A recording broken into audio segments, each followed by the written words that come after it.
তলবি সভা আহ্বান করেছিলাম আমাদের সুপ্রিম কোর্ট অডিটোরিয়ামে। একটা লয়ার ছিল, বসার জায়গা ছিল না। সর্বসম্মতিক্রমে আমরা দুটি সিদ্ধান্ত নিয়েছি। একটা সিদ্ধান্ত হচ্ছে, পূর্বের যে কমিটি ছিল সেটা একটা অবৈধ কমিটি ছিল, সেটা ভোট গণনা হয় নাই। একতরফা নির্বাচনে মারামারি, হামলা, মামলা, গ্রেপ্তার হয়েছিল।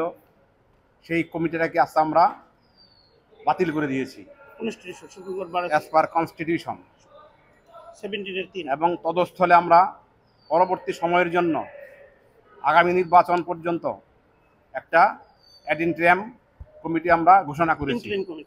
ইন্টারিম কমিটি একটা ঘোষণা করেছি।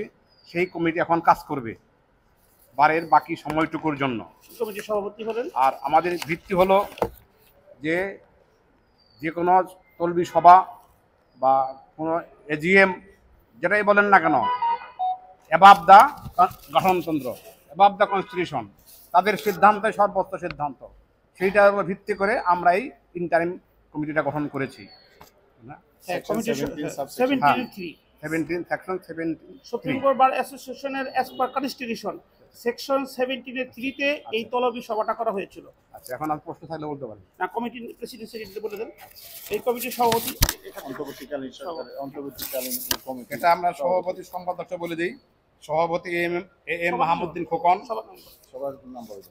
সহসভাপতি মোহাম্মদ হুমায়ুন কবির মঞ্জু, সরকার তাহমিনা সন্ধ্যা, সম্পাদক মোহাম্মদ রুহুল কুদ্দুস কাজল, ট্রেজারার রেজাউল করিম, সহ সম্পাদক মাহবুবুর রহমান মিলন, মোহাম্মদ আব্দুল করিম, সদস্য সৈয়দ ফজলে এলাহি অভি, ABM ইব্রাহিম খলিল, ফাতেমা আক্তার, শফিকুল ইসলাম, আশিকুজ্জামান নজরুল, মহিউদ্দিন হানিফ, রাসেল আহমেদ।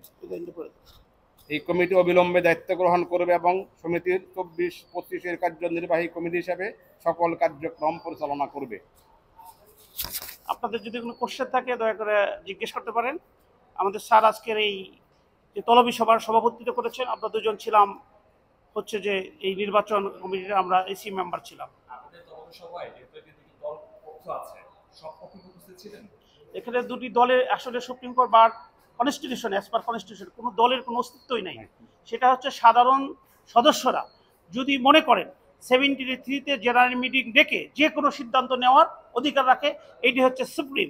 যেহেতু আপনারা দেশবাসী অবগত আছেন যে শুধু জাতীয় ইলেকশন না, প্রত্যেকটা ক্ষেত্রে ইভেন যদি আপনাদের যে রাস্তায় যে দেখেন যে পায়খানা টয়লেট, ওখানে কমিটিতে এরা ইন্টারফেয়ার করেছে, তো সুপ্রিম কোর্টে তার ব্যতিক্রম ছিল না।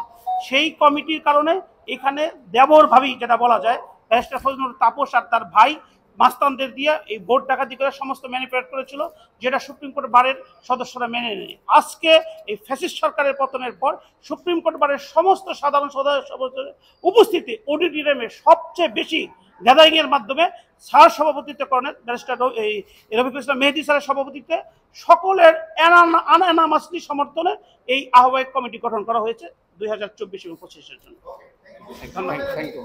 এই কমিটিটা আজকে থেকে দায়িত্ব পালন করা।